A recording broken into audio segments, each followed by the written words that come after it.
দরজা। তার এক অদ্ভুত কথা বলছে। ফিরাউন বলল, তারা কি বলছে? সে বলল, হুজুর, তারা আপনাকে আল্লাহ না বলে অন্য এক আল্লাহর কথা বলছে। তারা বলছে আমাদের প্রভু সেই, যিনি আমাদের, আপনাকে এবং পুরো সৃষ্টি জগৎকে সৃষ্টি করেছেন।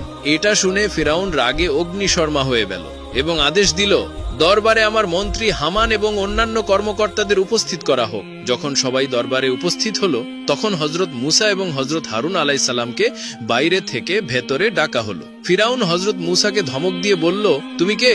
হযরত মুসা বললেন, আমি আল্লাহর একজন বান্দা। তিনি আমাকে মাটি থেকে সৃষ্টি করেছেন এবং শেষ পরিণতিও মাটি হবে। ফিরাউন বলল, আমি তো তোমাকে চিনি।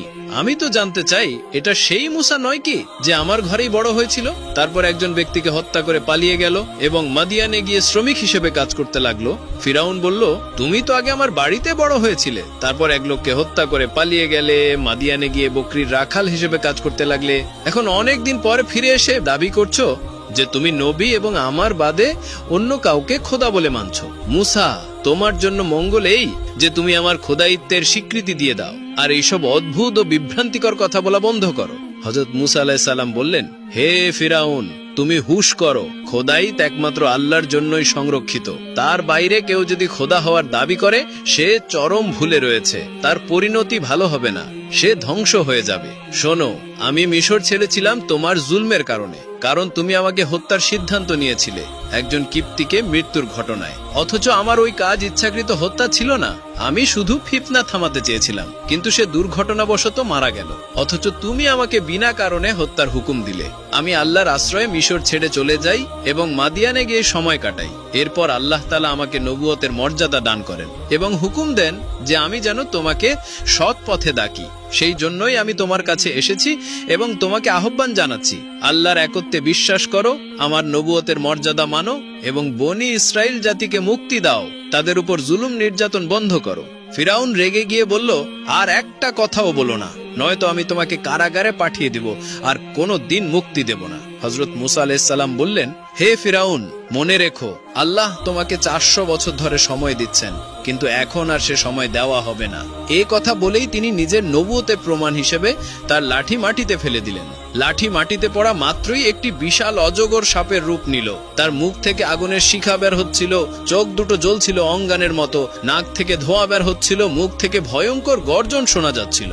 অবস্থা এমন ভয়াবহ হয়ে উঠল যে পুরো দরবারে হইচই পড়ে গেল। সেই অজগর সাপ যেদিকে ফিরত, সেই দিকে সবকিছু পুড়ে ছারখার হয়ে যেত।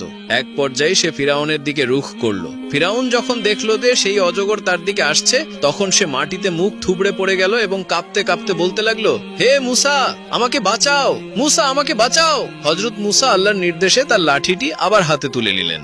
এরপর তিনি তার নবুয়তের আরেকটি প্রমাণ হিসেবে উজ্জ্বল সাদা ঝকঝকে হাত বের করে দেখালেন এবং বললেন, হে ফিরাউন, যদি তুমি আমার একটি কথা মেনে নাও, তবে আমি তোমার জীবনের জন্য আল্লাহ নিকট 4টি বর চাইব।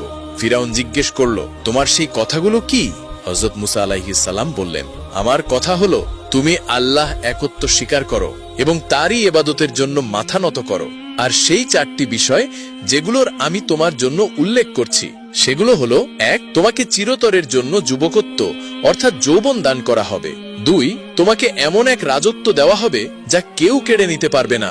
3, তোমাকে এমন সুস্বাস্থ্য দান করা হবে যাতে অসুস্থতা কখনো কাছেও আসবে না। এবং শেষ, তুমি জান্নাতের অধিকারী হয়ে যাবে। ফিরাউন উত্তর দিল, আমি এই কথাগুলোর বিষয়ে আমার বুদ্ধিমান ও পরামর্শদাতা লোকদের সাথে আলোচনা করব। ফলে সে প্রথমে তার স্ত্রী হযরত আসিয়া রাদিয়াল্লাহু আনহাকে জিজ্ঞাসা করল। তিনি বললেন, কোনো বুদ্ধিমান মানুষ কি এমন আশীর্বাদ থেকে মুখ ফিরিয়ে নিতে পারে যেগুলো হযরত মুসা আলাইহিস সালাম বলেছেন? এরপর সে অন্যান্য রাষ্ট্রীয় কর্মকর্তাদের সঙ্গে পরামর্শ করল। তারা বলল, এখন তো আর কারো সামনে মাথা নত করার কোনো মানে হয় না। দীর্ঘকাল ধরে মানুষ তোমার সামনেই মাথা নিচু করে এসেছে। এখন যদি তুমি কারো সামনে মাথা নত করো, তাহলে সেটা খুবই লজ্জার বিষয় হবে। আর হযরত মুসা আলাইহিস সালাম যেসব প্রতিশ্রুতি দিয়েছেন, সেগুলোর তো কোনো বাস্তব ভিত্তি নেই। তারপর তারা আরো বলল, হযরত মুসা আলাইহিস সালাম দরবারে যে ড্রামা করেছে তাতে প্রভাবিত হয়েও না।